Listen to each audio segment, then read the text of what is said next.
सफीना एक मजबूत और साहसी महिला थी जो अपने पैरालिसिस पति और 2 बच्चों के साथ अफगानिस्तान में रहती थी। वह अपने परिवार के लिए हर संभव कोशिश करती थी और उनकी जरूरतों को पूरा करने के लिए दिन रात मेहनत करती थी। नहीं आया। सफीना की 2 बेटियां भी हैं जिनकी उम्र 3 साल और 5 साल है। घर में कोई कमाने वाला नहीं है, इसलिए ज़रूरत का खाने पीने का सामान भी उनके पास नहीं बचा। वो एक मेडिकल स्टोर पर दवाई लेने जाती है, लेकिन स्टोर वाला उसे और उधार देने से मना कर देता है। सफीना घर वापस आ जाती है। वो चीनी और पानी का घोल बनाकर अपने पति को देती है, क्योंकि सीरम खरीदने के लिए उसके पास पैसे नहीं थे। सफीना की आखिरी उम्मीद उसकी मौसी ही थी जो उसकी कुछ मदद कर सकती थी, इसलिए वो उससे मिलने उनके घर जाती है, लेकिन दरवाज़ा कोई और औरत खोलती है। वह कहती है कि तुम जिसे ढूंढ रही हो वो अब यहाँ नहीं रहती। वो हताश होकर वापस आ जाती है और अपने पति को कहती है कि मेरे माँ बाप तो पहले ही शहर छोड़कर जा चुके हैं और अब मौसी भी चली गई। वो कहती है कि अगर तुम्हारा भाई और माँ यहाँ रुककर हमारी हेल्प करते तो ज़िंदगी थोड़ी आसान होती। अगले दिन बच्चियाँ अपने पिता के पास जाती हैं और उनके मुंह से सीरम वाली नली निकाल देती हैं। तभी सफीना वहाँ आ जाती है और उन्हें पिता को तंग करने से मना करती है। तभी डॉक्टर आता है। वो सफीना को कहता है कि मुझे आपके पति को देखना है, लेकिन वो कहती है कि मेरे पीरियड्स चल रहे हैं और ऐसे में आपका अंदर आना सही नहीं होगा। थोड़ी देर बाद एक अनाउंसमेंट होती है, जिसके बाद शहर में लड़ाई शुरू हो जाती है। आसपास के सभी लोग और सफीना बच्चों के साथ एक बंकर में जाकर छुप जाते हैं। वो वहाँ कुछ घंटे रुकते हैं। जब माहौल थोड़ा शांत होता है तो वो अपने पति को देखने जाती है। वो ये देखकर अच्छा महसूस करती है कि उसका पति सेफ है, लेकिन तभी बाहर फिर से गोलियां चलने लगती हैं। वो दोबारा से बंकर के अंदर चली जाती है। उधर कुछ लड़ाके घर के अंदर आते हैं। जब उन्हें पता चलता है कि आदमी एक मुस्लिम है तो वो उसकी घड़ी और अंगूठी लेकर उसे जिंदा छोड़ देते हैं। जब सफीना घर वापस आती है तो वो देखती है कि घर में कोई आया था जो उसके पति की अंगूठी और घड़ी चुरा ले गया। बाहर रोने की आवाज़ सुनकर वो बाहर जाती है। पड़ोस में रहने वाले परिवार के मर्द और 2 बच्चों को लड़ाकों ने बुरी तरह मार दिया था, जिस वजह से उनकी माँ भी पागल हो गई थी।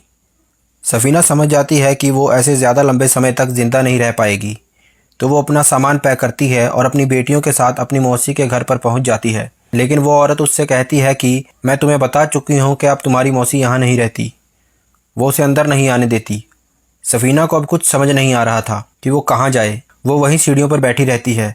तभी अंदर से वो औरत सफीना को एक एड्रेस देती है जहाँ सफीना की मौसी अब रह रही थी। वो अपनी मौसी के घर पहुँच जाती है और उसे सारी कहानी बताती है। मौसी कहती है कि मैं इतनी मुश्किलों से जी रही थी कि तुम सोच भी नहीं सकती। मुझे अपने पिता को मारना पड़ा ताकि माँ और बहनों को उससे बचा पाऊँ, इसलिए मुझे अब यहाँ छिपकर रहना पड़ रहा है। सफीना को अच्छा नहीं लग रहा था कि वो अपने पति को ऐसी हालत में अकेला छोड़कर आई है। वो वापस घर चली जाती है और अपने पति को सब बताती है। हालांकि उसे नहीं पता था कि वो उसकी बातें सुन भी पा रहा है या नहीं, लेकिन फिर भी वो उसके साथ जो भी हो रहा था वो अपने पति को सब बताती है। वो कहती है कि हमारी शादी को 10 साल हो चुके हैं, लेकिन मैं कभी खुश नहीं रही।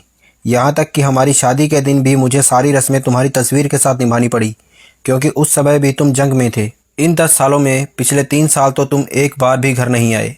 उन दिनों में मेरा घर पर रहना भी मुश्किल था, क्योंकि जब मैं वॉशरूम तक भी जाती थी मुझ पर कड़ी निगरानी रखी जा रही थी। सफीना कहती है कि मुझे समझ नहीं आ रहा मैं तुम्हें ये सब क्यों बता रही हूँ। मेरे पिता अपने परिवार से ज़्यादा पंछियों की लड़ाई को प्यार करते थे। एक दिन उन्होंने अपनी बड़ी बेटी को ही दांव पर लगा दिया और वो हार गए, जिस वजह से मेरी 12 साल की बहन को 40 साल के आदमी के साथ शादी करनी पड़ी। मुझे पता था कि अगला नंबर मेरा हो सकता है, इसलिए मैंने चुपके से पिंजरा खोल दिया और बिल्ली सारे पंछियों को खा गई। उसी बिल्ली ने मुझे एक खरोंच भी दी, जिसका निशान अभी तक मेरे चेहरे पर है। वो कहती है कि तुमने कभी भी एक पति जैसे बिहेव मेरे साथ नहीं किया। वो उसके मुंह से सीरम निकाल देती है। इसके बाद वो मौसी से मिलने जाती है। वो कहती है कि मुझे नहीं पता मैं अपनी सारी बातें उसे क्यों बताती हूँ। तो मौसी कहती है कि वो तुम्हारे लिए एक पत्थर जैसा है जो कोई जवाब नहीं दे सकता, इसलिए तुम उसके साथ अपने दुख दर्द की बातें करके खुद को हल्का करती हो। सफीना को एहसास होता है कि शायद वो उसे पसंद करने लगी है। वो वापस आती है और उसको अच्छे से साफ करके 10 सालों में पहली बार किस करती है। वो फिर से अपने पति से बातें करने लगती है, लेकिन तभी डॉक्टर दोबारा आ जाता है और सफीना फिर से पीरियड का बहाना बनाकर उसे वापस भेज देती है। सफीना अपने पति को बचाने के लिए एक कोने में कर देती है। तभी कुछ लड़ाके घर में घुस आते हैं और उन्हें देखकर हाथ में चाकू लिए वो एक कोने में बैठ जाती है। उनमें से एक सफीना से सवाल जवाब करने लगता है कि तुम्हारे साथ यहाँ और कौन रहता है। तो सफीना कहती है कि मैं एक विधवा हूँ और मैं यहाँ अकेली रहती हूँ। आदमी अपने साथी को बाहर जाने को कहता है। वो सफीना के साथ इंटीमेट होने वाला होता है। तभी वो कहती है कि मैं एक जिस्म बेचने वाली लड़की हूँ, ये सुनकर आदमी गुस्सा हो जाता है और उसे गालियां देता हुआ वहां से चला जाता है। सफीना वहीं अपने पति के पास ही सो जाती है। सुबह उसके घर एक आदमी आता है। ये वही आदमी था जो कल आया था और इसने सफीना और उसके साथी की सारी बातें सुन ली थी। वो सफीना को पैसे देता है और अपने साथ इंटीमेट होने को कहता है। सफीना के पास कोई और रास्ता ना होने के कारण वो उसे नहीं रोक पाती। इसके बाद वो वॉशरूम जाकर नहाती है और फिर पैसे उठाती है, जिनसे वो अपने पति के लिए दवाई और खाने का सामान खरीद कर लाती है। अगले दिन वो आदमी दोबारा आता है और सफीना को पैसे देकर अपना काम निपटा लेता है। सफीना अपने पति को उस आदमी के बारे में सब कुछ बताती है और कहती है कि इस मामले में वो तुमसे बेहतर है। जब उसे एहसास होता है कि वो अपने पति को क्या बोल रही है तो वो ऊपर वाले से माफ़ी मांगने लगती है। अगले दिन वो देखती है कि किसी ने उसके घर का दरवाज़ा ठीक करवा दिया है। वो समझ जाती है कि ये उसी आदमी ने किया है। वो आदमी दोबारा सफीना के पास आता है और उससे ज़िंदगी के कुछ पल मांगता है। वो उसे अंदर लेकर जाती है। जब वो उसके शरीर को देखती है तो उस पर बहुत सारे घाव के निशान होते हैं। सफीना उससे पूछती है कि ये सब कैसे हुआ, तो वो बताता है कि मेरे माँ बाप बचपन में ही मर गए थे, मुझे लाकर इन्होंने अपने साथ भर्ती कर दिया। ये सब ट्रेनिंग के दौरान मिले हुए निशान हैं। ये सुनकर सफीना इमोशनल हो जाती है और उसे अपनी बाहों में ले लेती है। वो आदमी कहता है कि मैं तुम्हें पसंद करने लगा हूँ, जहाँ सफीना भी उसे कहती है कि मैं भी तुम्हारे लिए ऐसा ही फील करती हूँ। अगली सुबह सफीना देखती है कि बाहर वो आदमी उसके लिए फल और सोने की चेन छोड़कर गया है, जिसे देखकर वो खुश हो जाती है। अब उसे एहसास हो रहा था कि यही सच्चा प्यार है। अब्दुल के साथ तो मैं बस ज़बरदस्ती रह रही थी। अब सफीना अच्छे से तैयार होती है क्योंकि वो आदमी आने वाला था।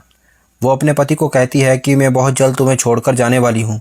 ये दोनों बच्चियाँ भी तुम्हारी नहीं हैं क्योंकि तुम कभी बाप नहीं बन पा रहे थे और तुम्हारी माँ मुझे ताने मारती थी। तब मौसी ने मुझे एक आदमी से मिलवाया जिसके साथ मैंने रात गुजारी और प्रेग्नेंट हो गई। ये सब सुनते हुए उसका पति होश में आने लगता है। वो सफीना का गला दबाकर उसे मारने ही वाला होता है कि सफीना चाकू से उसका खून कर देती है। वो आदमी भी ये सब देख रहा था। सफीना के चेहरे पर एक खुशी की झलक थी कि अब वो जिंदगी में आज़ाद है। अगर आपको वीडियो अच्छी लगी तो वीडियो को लाइक, शेयर, कमेंट करके हमें सपोर्ट ज़रूर करें।